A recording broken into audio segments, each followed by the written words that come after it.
Hi, I'm Doggone, aka Wendell G. Welcome back to Utopia Baseball League. Today is Saturday, November 16th, 2019, and we're going to take a dive into transactions over the winter so far. Winter meetings have been kind of crazy, and GMs and owners have been a little bit cray-cray, and nowhere is the cray-cray more evident than with Chang Kung Kim, a starting pitcher who just showed up out of South Korea.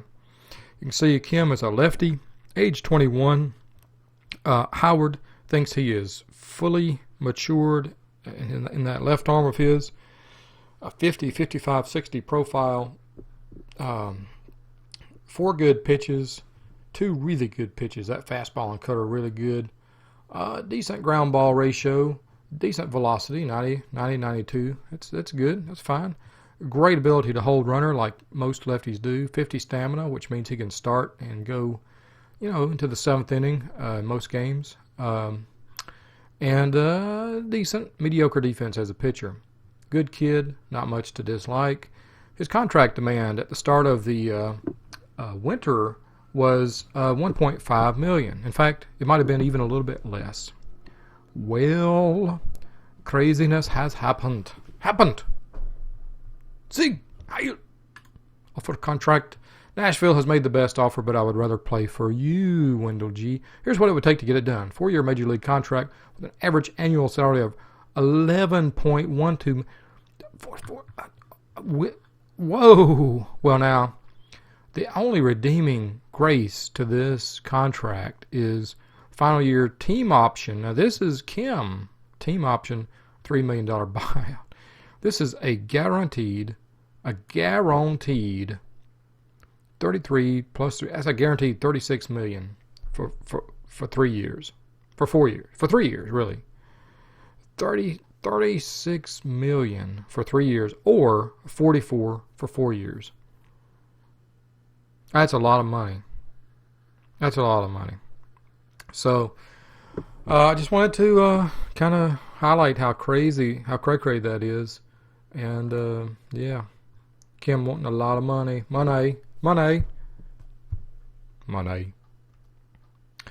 And here we have the off-season center. Off-season summary by team. Let's go here first. You can see the AI-controlled Salt Lake City Storm is damn tired of sitting in the cellar with the cellar rats, and they have made a lot of moves this off-season.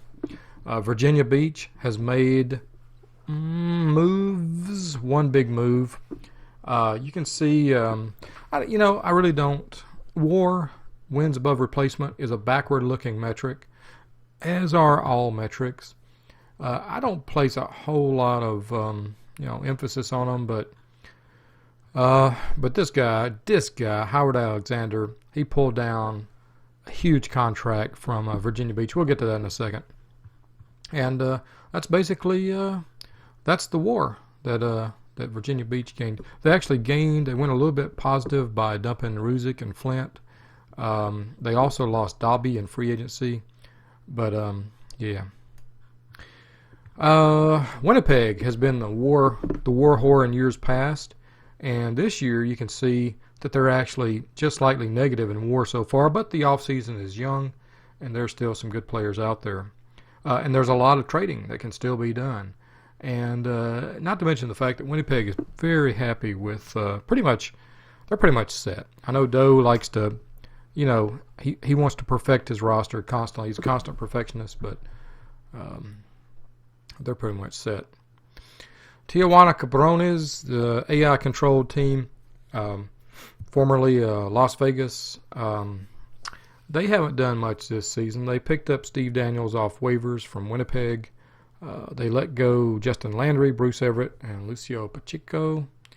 So they're slightly negative. The Storm, look at this Storm. Signed Julian Carranza to a pretty big contract. Also signed Scoops Horton to a nice contract. Britt Dobby, Lucio Pacheco, and Kenshin Yoshikawa.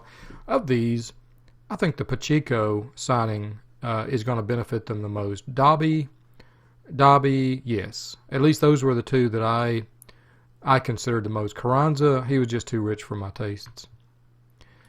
What else? You can see they lost a lot of players in free agency. Did not re-sign a bunch of guys. Richmond, Jorge Castro. He got him in the trade with Raleigh. Excellent outfielder. Traded to Raleigh, Augusto Hanero, and yeah. This trade kind of bothers me for several reasons, and I'll get to those later in the season. I think it's going to make Richmond a much better team, though. I'll just say that. Raleigh traded away Jose Torres in exchange for Matthew Hughes, a minor leaguer. And I've talked about that in a previous video or two. Torres, the primary reason I think that Yank traded Torres was his contract. And Raleigh has got some guys they're going to be needing to sign here in the near future. He traded Jorge Castro to Richmond and acquired Hanero, Campbell, and Boyd. So he also signed or traded for Cade Maltby as well. Maltby has got a negative .4 WAR, but I think he's a solid 1 WAR player in the East. I like Maltby a lot. In fact, he was in negotiations between me and Gator a number of seasons ago, and that fell through. But anyway, yeah, I like Maltby. Portland, the AI-controlled Portland, has not really made any big moves. They did not attempt to re-sign or were unable to re-sign Howard Alexander. So, yeah, they haven't done too much. Valderas is pretty old, which is understandable. They didn't re-sign him. The Wheat Kings haven't done much. They signed Alfonso Espinoza. He's one of the guys, OU, that I was trying to sign, and he actually signed for less for you than I remember offering him. OU lost Eric Scoops Horton, and his time had come. He was really too expensive for his ratings, and in my opinion, that was a good let go there. Nashville, what's Sean done? Well, according to this, Sean hadn't done much. He lost Gustavo Cervantes, a reliever I really like. He lost Pat Rose. No loss there. Rose's days are over. Craig Miller, Anaya, and Nathan Schneider. Anaya, pretty good player. I don't think too much about Miller and Schneider, but yeah. So Sean has stood pat officially in the off season, but remember he got those international free agents, outstanding ones. And he went all in to get those guys, and now, I wish I had. The Favres, nothing all overt just yet. He let go of Tommy Morrison, Robbie Stout, and Jose Hernandez. And I'm actually thinking about, I'm looking at Stout. I've made him an offer. I'm not sure how wholeheartedly I'm going after Stout. What I like about him is he's very flexible. Played just about any position, any defensive position except catcher. So he's very flexible. The Sluggers, Louisville, the Gookstavilles let go of quite a few players. He's letting go some veterans in order to do some overhaul. He brought in Dave Beasley, Anthony Hebert. Let go of my old boy Roberto Gaetti, whom I had acquired on waivers from Good Night. Who did it? From Really Weirds. The Really Weirds. What team was that? The Really Weirds? I can't even remember. My mind's gone blank. Man, what? Wait a minute. The Really Weirds. Who were they? They were the predecessor of the Aces. Gosh, my mind went blank. Anyway, I picked them up from. I really enjoyed Gaetti, but he had one good year with us, and then he went to crap. Luis Roman somehow finished up with a positive WAR. He's an innings eater, bottom of rotation guy. He went to Louisville on a trade with us a year or two ago. So far, no huge moves by Louisville, but then they've got a great farm system. As does Madison. Madison's got some guys in the farm system ready to come up. So does Nashville. These guys all have players. And Nashville was just in the news with some big moves here. I don't think my recording window is big enough to show you the website, but probably get to that tomorrow. The Aces have signed no one, and they let go of Closo Edgardo Toro, who is about he's probably 59 years old by now or something. He's old. He's getting up there in years, but he was goody. Lancaster's been making some trades. They let go Michael Hubbard, Joe Franklin, Tyler Freitag. He tried many times to trade Freitag, but was unable to. Key West, we've really only added. We're basically neutral in 0.5. How do we get plus? Oh well, we're basically neutral in WAR. We traded away Matthew Hughes. Let Vicente Ruiz go to free agency. He was always a backup option for us in the middle infield and the left side. I like Ruiz a lot. I think he's still available out there on free agency. We let go of David Conley. He was strictly a half-a-year signing. He's asking way too much money. He was good for us, really good for us last year. Still out there in free agency. The Chimps let go Luis Lara, pitcher to free agency. I believe Lara had a pretty good year last year. And Boston College has let go of Luis Medrano and Julian Carranza. Surprising they couldn't extend Carranza, but maybe they couldn't afford him. So anyway, that's pretty much the off season for you. In the free agent list, things are kind of crazy, as always. Luis Garcia is the top-rated guy, according to Howard anyway, and with a very low demand, but he's 38. And, teams fear one of these guys. He might fall off the cart just immediately. Tommy Morrison's out there with an outrageous demand. Weston Craig is out there. Now we're down into the 2.5-star guys. Weston Craig's got a very reasonable demand. Denny Hunt does not. He still thinks of himself in the yesteryear. And who doesn't? Who doesn't?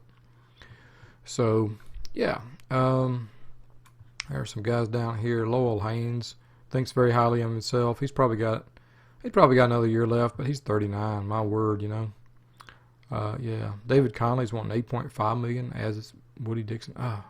Really? Bruce Everett wants $17 million. Really, Bruce? Well, these guys will get a lot cheaper when springtime rolls around and nobody has signed them. So it's a kind of a waiting game, kind of a gamble. Somebody might pick them up, but if not, they'll be cheap. Anybody listed as a free agent type? I don't see any free agent types listed here. At least they're not sorting, are they? Another way I sort in free agency, basically I do this several times a year. I'll go out and check free agency, see who somebody might have let go, basically, let's go back and let's invert the age sort. And, so you invert the age sort, and you get this list, and that's how Kim showed up on my radar right here. Sometimes you find a guy that other people don't find doing this, and often you don't. I mean, there are very few secrets. Juan Trujillo, he was one of my players. I got no room for him. Let him go. He's asking for major league money. But yeah, do a reverse sort by age, youngest to oldest, and sometimes you'll pick up on one of the good guys. Nobody out there in international. Anybody on the waivers? A couple of Richmond guys. Richmond's sneaking them through. Neither one of them's to me is worth it. Here we go. Here's some action here. Summaries. Salt Lake is paying Julian Carranza $13 million a year for 5 years. Man. Louisville getting Beasley for $1.5 million for a 1-year deal. Kenshin Yoshikawa, Salt Lake, $9 million, 3 years. Salt Lake just really going all in on these guys. Winnipeg, Alfonso Serrano, reliever for $750,000 for 1 year. Wouldn't you like to earn $750,000 for 1 year of work, man? So, man, that would fund my retirement for a little while, wouldn't it? Yours? Lucio Pacheco, $8 million a year. $8 million. Man, this one I don't understand. Woo. Dobby, $5 million, 11 for 2 years. Winnipeg got Luis Lara, I think, at a pretty good rate. A 1 year deal, $3 million. That's good. That's good. Yeah. So Howard Alexander, of course, is the big signing of the offseason. $39 million a year, 6 years. Whew, Virginia Beach has him locked up in more ways than one.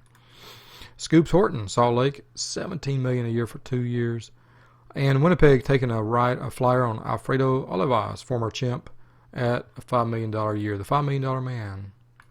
Virginia Beach fired up over signing of starting pitcher Howard Alexander. Yeah, so anyway, that's pretty much it.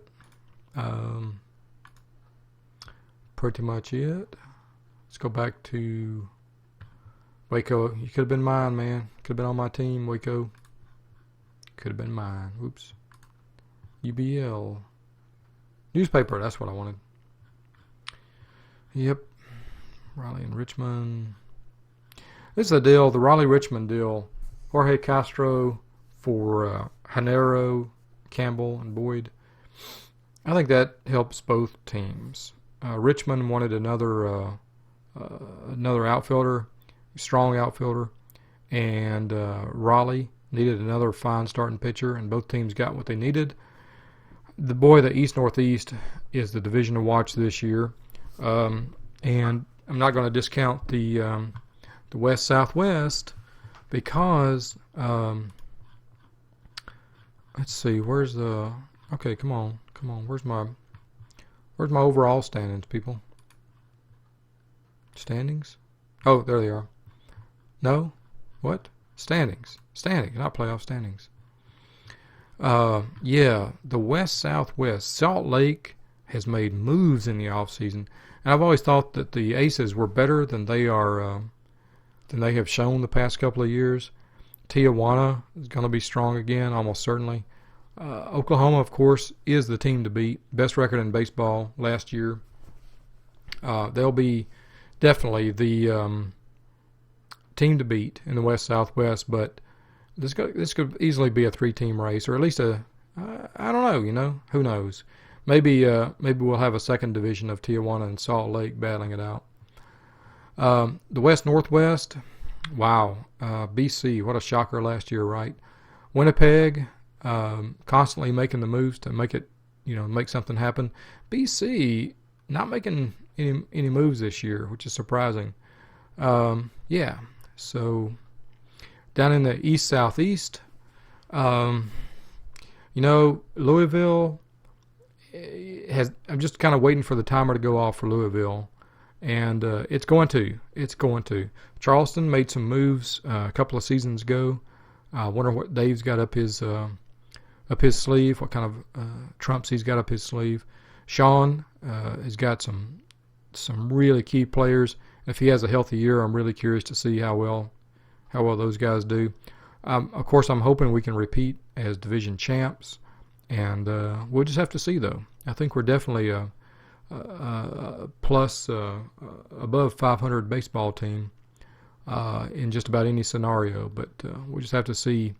If we hit again this year, like we hit 2 years ago, and if we pitch, like our guys are capable of pitching, I think we're going to be good.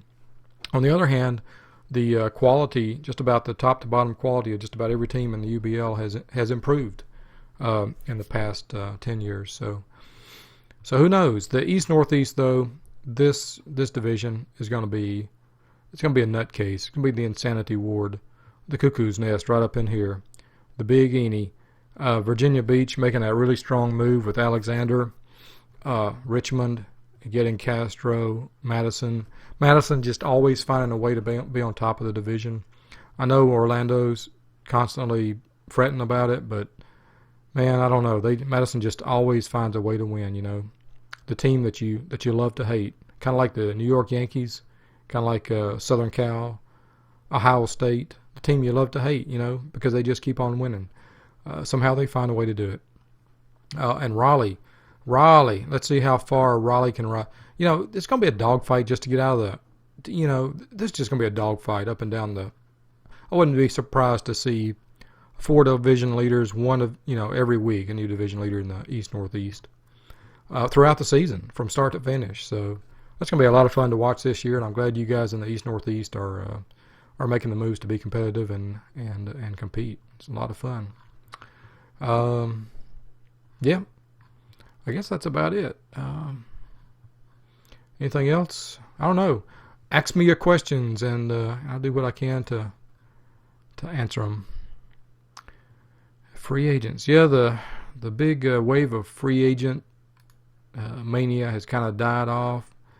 We may be setting up for another wave here when things cheapen up just a little bit. But, yeah, I kind of doubt we'll see. I think all these players down through about 2.5 stars will pretty much be gone. Maybe just about everybody on this first page will be gone pretty soon. But at least before the end of the season, before the start of the season. Anybody retired recently here? We haven't checked that out. Oh, Edgardo Toro. We just talked about him. And Jose Hernandez. Okay, Toro. Yeah, in 14, now they show you zeros. When somebody retires, they just drop off the scouting, which I kind of liked seeing their ratings. Comparing like Toro, is like, man, you could still bring it, man. But yeah. So Toro retired. I guess his elbow strain was just taking too long to heal from. He retired. Jose Hernandez, starting pitcher for Madison, retired this year, and also I think due to injury, yeah, shoulder inflammation, 8 months, yeah, that was a spring training deal, the March deal for Madison. History, champions, Madison, Orlando Smith, 4-time UBL champion. There you are, 4-time UBL champion. Every year Madison has won the East League. They have won the UBL championship. Yeah. Okay, well, guys, there you have it. And excuse me, allergies. I will bring this to a wrap, and I'll see you guys next time.